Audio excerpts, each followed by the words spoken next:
Sejak akhir tahun 2025, Ukraina secara dramatis meningkatkan frekuensi dan kekuatan serangan drone jarak jauh serta misilnya ke dalam wilayah Rusia. Serangan ini sudah terjadi dalam skala lebih kecil selama beberapa tahun terakhir. Namun, kampanye yang disebut sebagai sanksi kinetik benar-benar meningkat pesat pada pertengahan 2025 dan sejak saat itu terus meningkat secara eksponensial. Dengan jumlah drone Ukraina yang diluncurkan setiap malam, kini setara atau bahkan melebihi jumlah drone Rusia yang diluncurkan ke arah sebaliknya. Seiring semakin banyaknya kilang minyak Rusia dan fasilitas militer strategis yang hancur, Presiden Rusia Vladimir Putin mulai panik. Tapi situasinya akan menjadi jauh lebih buruk baginya. Ukraina telah menandatangani serangkaian kerjasama produksi drone, termasuk dengan beberapa perusahaan Jerman yang akan meningkatkan jumlah, kualitas, dan daya hancur drone serang jarak menengah dan jauh milik Ukraina. Dan pengumuman terbaru yang rinci kemitraan dengan usaha patungan Autarian Air Logics GmbH menjanjikan akan menjadi salah satu kerjasama yang paling berdampak sejauh ini. Ini akan mempersenjatai Ukraina dengan drone udara tercanggih saat ini. Perusahaan ini akan memproduksi ribuan drone berat yang dilengkapi dengan AI canggih untuk digunakan oleh Angkatan Bersenjata Ukraina dan pada akhirnya Bundeswehr Jerman. Jadi inilah inti dari kesepakatan ini dan mengapa hal itu bisa semakin menguntungkan Ukraina dalam perang. Pada pertengahan April 2026, perusahaan patungan Autarian Air Logics GmbH mengumumkan bahwa mereka telah menerima pesanan pertama untuk memproduksi ribuan sistem serangan otonom berat jarak menengah yang dipandu AI untuk Angkatan Bersenjata Ukraina. Ini adalah pesanan produksi drone serangan otonom berat terbesar dari Jerman hingga kini. Pesanan ini datang tak lama setelah pengumuman pembentukan perusahaan tersebut di Konferensi Keamanan Munich pada bulan Februari. Perusahaan ini yang didukung oleh pemerintah Jerman dan Ukraina merupakan bagian dari upaya yang lebih luas untuk memperkuat kemampuan industri pertahanan Ukraina dan Eropa. Perusahaan patungan ini menggabungkan platform UAV dari Air Logics Ukraina yang teruji di medan perang dengan perangkat lunak canggih dari divisi Jerman Autarian milik perusahaan Amerika Serikat untuk navigasi otonom, panduan AI, dan ketahanan terhadap peperangan elektronik. Perusahaan patungan ini bertujuan memproduksi drone yang dirancang untuk ketahanan di lingkungan operasional yang menuntut, sambil tetap mematuhi standar NATO. Seperti yang dikatakan Vitali Kolosninchenko, CEO Air Logic, bersama-sama kami sedang membangun masa depan peperangan drone sekutu. Sekarang mereka mendapat pesanan besar pertama dan unit-unitnya akan mulai keluar dari lini produksi baru.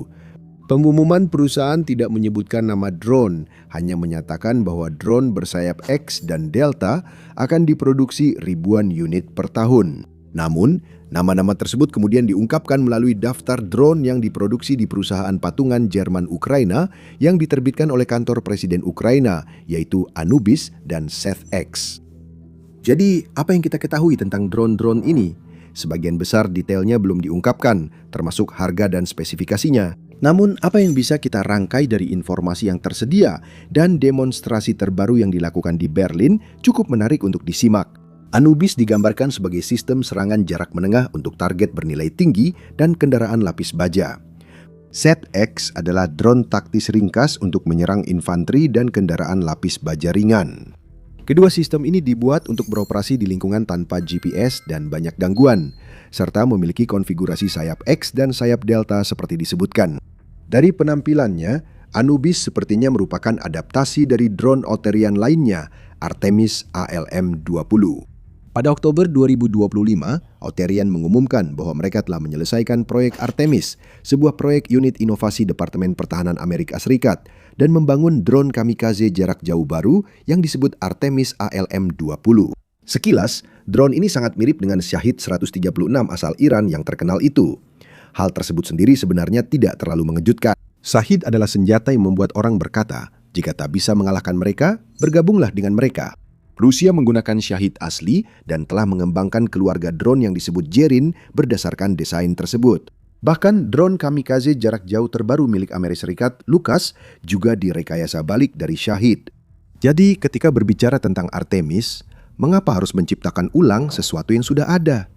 Artemis ALM-20 kabarnya adalah drone jarak jauh dengan jangkauan hampir 1000 mil. Drone ini membawa muatan peledak seberat 99 pon dan menggunakan kecerdasan buatan milik Autarian untuk pemanduan sasaran.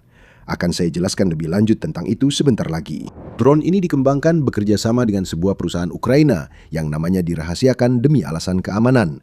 Ketika Artemis selesai dibuat, Autarian mengatakan bahwa Departemen Pertahanan Amerika Serikat dan mitra lainnya akan beralih ke produksi massal di fasilitas yang sedang dibangun di Amerika Serikat, Jerman, dan Ukraina.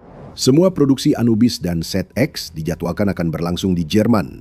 Ini merupakan petunjuk lain bahwa Anubis kemungkinan adalah modifikasi dari Artemis ALM-20. Modifikasi utama kemungkinan berkaitan dengan penyesuaian profil drone untuk serangan jarak menengah. Drone jarak menengah, yang juga disebut sebagai drone mid atau medium range, biasanya memiliki jangkauan sekitar 400 mil, ketinggian 12.000 hingga 30.000 kaki, dan daya tahan hingga 24 jam. Drone ini dibuat untuk pertempuran militer dan pengawasan regional terus-menerus.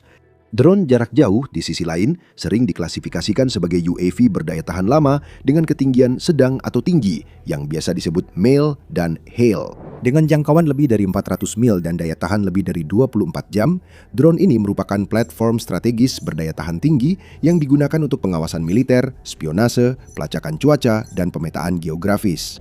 Anubis jarak menengah dirancang untuk menyerang personel, target taktis dan strategis, serta kendaraan lapis baja pada jarak menengah. SET-X di sisi lain dirancang untuk menghancurkan personel dan kendaraan lapis baja ringan, termasuk kendaraan logistik dan transportasi. Ini tampaknya merupakan peningkatan dari drone kamikaze UAS-SEF milik Airlogic. UAS-SET asli pertama kali terlihat saat Kanselir Jerman saat itu Olaf Scholz berkunjung ke Ukraina pada Desember 2024. Beberapa bulan kemudian, pada Maret 2025, penggunaannya dikonfirmasi oleh Brigade Operasi Khusus ke-12 Azov. Seperti Artemis ALM-20 UAS-SEF dan model demo SEF-X yang dipamerkan pada demo di Berlin juga sangat mirip dengan Shahid 136. Namun ukurannya jauh lebih kecil, dirancang untuk serangan jarak menengah sekitar 30 mil ke atas dan memerlukan banyak bahan bakar serta baterai. Tidak seperti drone Shahid yang lebih besar dan berbahan bakar, UAS-SET memakai motor listrik, meningkatkan kemampuan siluman dengan jejak termal dan akustik lebih minim. Tampaknya juga ada navigasi tahan gangguan sinyal. Kedua fitur ini kemungkinan besar hadir di SET-X. SET-X juga memiliki sayap lipat, yang berarti akan diluncurkan dari kontainer peluncur angkut. Karakteristik pastinya belum diumumkan, tetapi karena disebut sebagai drone jarak pendek, kemungkinan telah dikonfigurasi ulang untuk memiliki jangkauan efektif hingga ratusan mil, berbeda dengan puluhan mil yang ditawarkan oleh UAS-SEF yang memang khusus jarak pendek. Tapi yang membuat drone-drone ini menonjol dibandingkan banyak drone lain di bidangnya saat ini adalah otomatisasi mereka yang sangat canggih berkat perangkat lunak khusus dari Autarian. Kedua drone akan beroperasi dengan kemampuan AI tingkat lanjut yang terutama didukung oleh perangkat lunak Autarian, termasuk sistem operasi Autarian OS, komputer penerbangan Skynode, dan perangkat lunak koordinasi Nemex Swarm. Hal itu menunjukkan adanya perubahan signifikan dalam kemampuan serangan Ukraina, yaitu peningkatan dari intelijen medan perang menjadi respons kinetik otonom. Perangkat lunak Autarian bertujuan menyediakan platform terpadu yang independen dari perangkat keras, berfungsi sebagai sistem operasi umum bagi sistem otonom. Platform ini dirancang untuk mendukung kendaraan di domain udara, darat, dan laut, memungkinkan ekosistem terbuka di mana perangkat keras dari berbagai produsen dapat beroperasi bersama secara mulus. Inti dari stack ini adalah Autarian OS. Ini adalah distribusi komersial dan telah diperkuat dari perangkat lunak kontrol penerbangan PX4 open source yang dibuat oleh pendiri Autarian, Dr. Lawrence Mayer. Autarian OS berfungsi sebagai tulang punggung perangkat lunak yang berjalan pada kendaraan seperti Anubis atau komputer onboard CEFX, mengelola semua fungsi inti mulai dari kontrol penerbangan hingga pelaksanaan misi. Bagian stack selanjutnya adalah Skynode, perangkat keras yang dibuat untuk menjalankan Autarian OS. Unit-unit ini menggabungkan flight controller untuk operasi waktu nyata dengan komputer misi on-board untuk menangani tugas-tugas tingkat tinggi seperti AI, visi komputer, dan komunikasi tingkat lanjut. Skynode berfungsi sebagai modul avionik serba ada yang dapat diintegrasikan oleh produsen ke dalam desain kendaraan mereka. Perangkat keras ini hadir dalam 3 model, Skynode S untuk sistem terintegrasi kecil seperti drone FPV, Skynode X untuk beban kerja menengah, dan Skynode N untuk beban kerja berat AI. Versi yang paling mungkin diintegrasikan ke dalam Anubis adalah Skynode X atau N, sedangkan SET-X kemungkinan akan menggunakan Skynode S sesuai dengan perannya sebagai drone taktis yang lebih kecil. Konfigurasi X menawarkan konektivitas yang luas, sensor redundant, dan switch Ethernet terintegrasi untuk radio taktis. Yang menyatukan OS dan perangkat keras adalah rangkaian produk perangkat lunak yang menyediakan antarmuka bagi operator dan pengembang untuk mengendalikan kendaraan, mengelola armada, dan memperluas kemampuan. Itu mencakup Autarian Mission Control, perangkat lunak stasiun kontrol darat untuk perencanaan misi, kontrol penerbangan, dan pemantauan kendaraan real-time. Autarian Sweep melengkapinya, menyediakan alat berbasis cloud untuk mengelola pencatatan penerbangan, pelaporan kepatuhan, dan pemantauan jarak jauh armada kendaraan otonom. Autarian juga menawarkan toko aplikasi, sebuah marketplace untuk aplikasi pihak pertama dan pihak ketiga yang berjalan di Autarian OS. Aplikasi-aplikasi ini menyediakan kemampuan khusus, termasuk panduan FPV TGT untuk serangan fase terminal, aplikasi swarming untuk penerbangan terkoordinasi, dan aplikasi OXI untuk navigasi serta lingkungan tanpa GPS. Namun, mungkin perangkat lunak Autarian yang paling menarik atau paling menakutkan bagi Putin adalah Nemix. Ini adalah Nemesis, seperti dewi pembalasan di mitologi Yunani. Nemix adalah kemampuan perangkat lunak berbasis AI yang memungkinkan kawanan drone otonom terkoordinasi. Perangkat ini memakai AI real-time dan visi komputer agar drone dapat beroperasi sebagai kawanan terkoordinasi, sehingga satu operator bisa mengendalikan beberapa drone untuk misi saturasi area dan penyerangan multi-target secara bersamaan. Meskipun belum jelas komponen mana dari Autarian Stack yang akan diterapkan pada drone Anubis dan CEFX, fakta bahwa kemampuan beroperasi dalam kawanan akan disematkan pada drone tersebut, terutama pada set yang lebih ringkas, sangat menunjukkan bahwa Nemix akan menjadi komponen inti. Sekarang jika Anda mencari laporan dan analisis mendalam tentang urusan militer, berlanggananlah The Military Show. Kami mengupas cerita-cerita dan implikasinya agar Anda bisa selalu mengikuti perkembangan terbaru di dunia peperangan. Sekarang, dengan adanya perangkat lunak canggih berkemampuan AI dari Alterion, Anubis dan Set menawarkan navigasi yang sangat otonom, deteksi target, dan penyerangan. Drone ini seharusnya dapat bernavigasi menuju target dan memilihnya secara otonom dengan minim intervensi manusia. Mereka akan beroperasi di lingkungan tempur yang GPS-nya diblokir atau tidak tersedia, dengan AI untuk navigasi dan pelaksanaan misi, bahkan saat komunikasi terganggu atau terputus. Bagi Ukraina, kemampuan ini memungkinkan drone melakukan serangan presisi terhadap target statis maupun bergerak sambil meminimalkan kerusakan kolateral dan beban kerja operator. Dan itu bisa menjadi faktor yang mengubah permainan. Seperti yang sudah banyak didokumentasikan, salah satu kesulitan utama Ukraina dalam perang adalah masalah personel. Populasi Ukraina sekitar 3,5 kali lebih kecil dibandingkan Rusia pada awal invasi besar-besaran tahun 2022 dan telah menyusut lebih jauh dari sekitar 52 juta saat merdeka pada tahun 1991 menjadi sekitar 39,5 juta saat ini.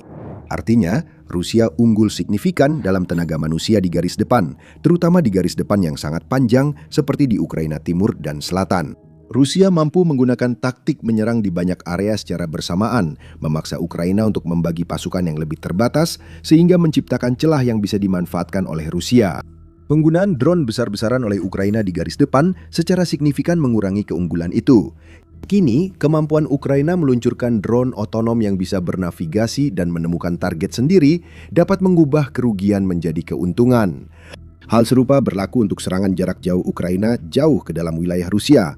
Seperti disebutkan, serangan ini makin meningkat dalam jangkauan, jumlah, dan efektivitas. Dan itu terjadi sebelum diperkenalkannya secara luas ribuan kawanan drone berkemampuan AI yang sebagian besar otonom. Tidak heran jika Putin dan lingkup militer Rusia yang lebih luas panik. Intel Slava, salah satu kanal blog militer Rusia terkemuka, juga mengungkapkan kekhawatiran serupa di beberapa postingan Telegram terbaru. Setelah rekaman kebakaran besar akibat serangan drone Ukraina di kilang minyak Tuapse, saluran itu menyoroti tekanan yang semakin besar dari serangan ini terhadap pertahanan udara Rusia. Hal ini mencerminkan pola kritik yang lebih luas di antara para komentator pendukung perang, yang semakin mempertanyakan kemampuan sistem untuk menghadapi skala dan frekuensi serangan drone Ukraina. Implikasinya jelas. Tanpa perubahan signifikan atau upaya untuk mengganggu kemampuan drone Ukraina dari sumbernya, Rusia bisa menghadapi masalah yang semakin besar pada akhir tahun ini. Dan itu belum memperhitungkan kawanan drone berbasis AI dari Altarian Air Logics. Sekarang, meskipun drone-drone ini mungkin sangat baru dan canggih, mereka jelas bukan hanya prototip teoretis. Mereka adalah hasil dari kebutuhan mendesak dan evolusi pertempuran. Air Logic menyatakan, insinyur kami mengembangkan sistem ini di bawah tembakan. Kini, industri Jerman memproduksinya dalam skala besar yang mengubah situasi di medan perang. Setiap unit dari jalur perakitan membawa pengalaman tempur bertahun-tahun. Selain pengalaman yang didapat dari UAS-SAF, Air Logics juga banyak belajar dari platform GOR miliknya. GOR adalah drone pengintaian yang diluncurkan dengan katapel yang telah terbukti di pertempuran dan digunakan untuk ISR taktis maupun strategis. Drone ini memiliki jangkauan 161 mil, daya tahan 4 jam, dan dirancang untuk beroperasi di lingkungan peperangan elektronik. Perangkat lunak Autarian juga digunakan di beberapa proyek lain, memungkinkan diperolehnya banyak pengetahuan taktis dan operasional. Di Ukraina, perusahaan tersebut mendapatkan kontrak senilai $50 juta dari Pentagon untuk mengirimkan 33.000 kit serangan berbasis AI kepada pasukan Ukraina. Berdasarkan perangkat keras Skynote S, kit ini menyediakan panduan terminal otonom dan ketahanan terhadap peperangan elektronik, yang merupakan salah satu penerapan teknologi otonom terbesar hingga saat ini. Sistem Skynote S dan Nemex juga telah diintegrasikan ke dalam drone Kestrel milik Lightning Labs di Amerika Serikat. Quadcopter 5 inci buatan lokal ini digunakan oleh Divisi Infanteri ke-25 Angkatan Darat Amerika Serikat dan telah diintegrasikan dengan sistem Autarian dalam waktu kurang dari seminggu. Dan di Taiwan, produsen lokal Thunder Tiger menanamkan AI dan perangkat lunak Autarian termasuk Nemex ke seluruh jajaran kendaraan tak berawak miliknya. Autarian juga telah menjalin perjanjian kerjasama jangka panjang dengan kontraktor pertahanan utama Jerman Rheinmetall untuk bersama-sama mengembangkan sistem operasi homogen bagi berbagai sistem militer tak berawak di udara, darat, dan laut. Rheinmetall telah memperkuat hubungan ini dengan menjadi pemegang saham di Autarian.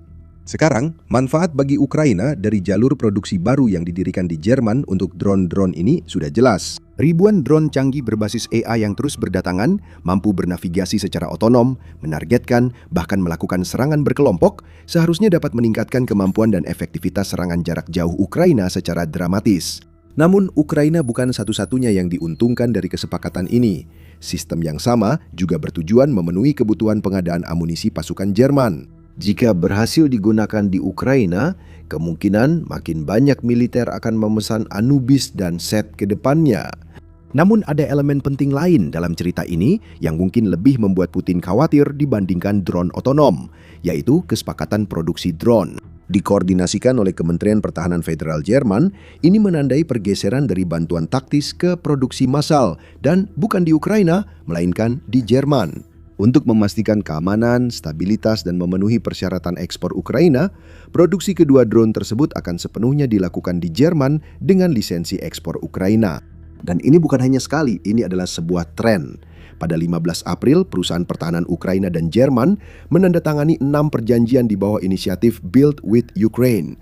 Diumumkan pada Juni 2025 oleh Presiden Volodymyr Zelensky, program ini bertujuan untuk meningkatkan industri pertahanan Ukraina dengan membangun produksi senjata bersama mitra internasional. Dan upaya-upaya tersebut jelas membuahkan hasil.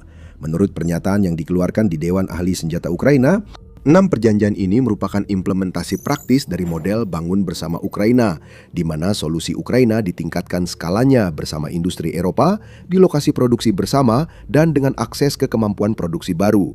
Di antara perjanjian-perjanjian ini, TAF Industries, salah satu produsen drone FPV terbesar di Ukraina, menandatangani nota kesepahaman atau MOU dengan perusahaan Jerman Tyra untuk membentuk perusahaan patungan Ukraina-Jerman dalam produksi interceptor BPLA. Produsen drone Ukraina, Culver Aerospace, menandatangani perjanjian dengan perusahaan pertahanan Jerman, Helsing, untuk mengembangkan dan memproduksi drone bersama di Jerman, didanai langsung oleh pemerintah Jerman. Produsen drone Ukraina lainnya, WE Drones, memperluas kemitraan mereka dengan perusahaan Jerman Ukraina, Quantum Systems, yang merupakan investor di WE. Mereka telah menandatangani nota kesepahaman untuk menciptakan usaha patungan dalam produksi interceptor WE Strehler. Demikian pula, perusahaan Ukraina Ukravia System dan perusahaan Jerman Pointo-X menandatangani nota kesepahaman tentang produksi bersama, sistem rudal, dan penerbangan. Sebuah perjanjian kerjasama teknologi juga telah ditandatangani antara perusahaan Ukraina terkenal Firepoint yang bertanggung jawab atas rudal jelajah Flamingo, rudal balistik taktis atau drone FP2 dan FP7 berkecepatan tinggi dengan jangkauan 120 mil, serta pemasok suku cadang pesawat Jerman Diehl Aviation. Beberapa bulan sebelumnya, pada bulan Februari, pengembang Ukraina Frontline Robotics memperkenalkan drone pengebom baru Linta 3.0 yang akan diproduksi baik di Ukraina maupun di Jerman. Ini akan menjadi drone pertama yang diproduksi di perusahaan patungan Ukraina Jerman pertama, Quantum Frontline Industries, yang diumumkan oleh Frontline Robotics Ukraina dan Quantum Systems Jerman pada Desember 2025. Jadi bukan hanya Anubis dan Chefex yang membuat Putin berkeringat. Jika Rusia sudah kesulitan menghadapi serangan jarak jauh Ukraina terhadap infrastruktur mereka, bagaimana mereka akan menangani lonjakan serangan akibat kesepakatan produksi Eropa yang terus berkembang? Mungkin yang lebih penting, jika hari ini Rusia masih unggul dalam teknologi drone dibandingkan Eropa, maka dengan adanya kesepakatan-kesepakatan ini, besok keunggulan itu akan hilang. Pengaturan produksi usaha patungan ini mengamankan masa depan Ukraina dan Eropa. Ini menunjukkan bahwa Ukraina tidak lagi hanya sebagai penerima peralatan. Ukraina telah menjadi pusat utama penelitian dan pengembangan di mana masa depan keamanan Eropa sedang dibangun dan dikembangkan. Rusia pun memperhatikan hal ini dengan cemas. Pada hari yang sama dengan pengumuman usaha patungan sebelumnya, Kementerian Pertahanan Rusia merilis daftar sekitar 21 fasilitas di Eropa dan wilayah lain yang dituduh memproduksi drone serang atau komponennya untuk Ukraina. Daftar ini mencakup 11 lokasi yang diidentifikasi sebagai cabang perusahaan Ukraina di kota-kota seperti London, Munich, Riga, Vilnius, dan Praha, bersama dengan 10 perusahaan asing di Madrid, Venesia, dan Haifa. Implikasi dari penerbitan daftar ini sangat signifikan. Dmitry Medvedev, wakil kepala Dewan Keamanan Rusia dan salah satu tokoh Rusia yang paling lepas kendali di X, memposting bahwa alamat-alamat ini merupakan daftar target militer potensial bagi angkatan bersenjata Rusia. Pernyataan Kementerian Pertahanan Rusia harus dipahami secara harfiah. Daftar fasilitas Eropa yang memproduksi drone dan peralatan lain menjadi target potensial angkatan bersenjata Rusia. Waktu serangan bergantung pada perkembangan berikutnya. Ia menutup postingan dengan, "Tidurlah nyenyak, mitra-mitra Eropa." Apakah Putin akan memerintahkan serangan ke fasilitas itu masih harus dilihat. Itu akan menjadi eskalasi terbesar dalam perang dan pasti melibatkan NATO serta Rusia dalam konflik langsung. Dalam kasus itu, bisa jadi alih-alih menjamin keamanan Eropa, memproduksi drone untuk Ukraina di wilayah Eropa justru bisa sangat melemahkannya. Kami akan terus memantau perkembangan dan memberi Anda pembaruan. Jika perkembangan terus secepat ini, Rusia mungkin bahkan tidak akan bertahan cukup lama untuk melancarkan serangan seperti itu. Tonton video ini untuk tahu alasannya. Terima kasih sudah menonton.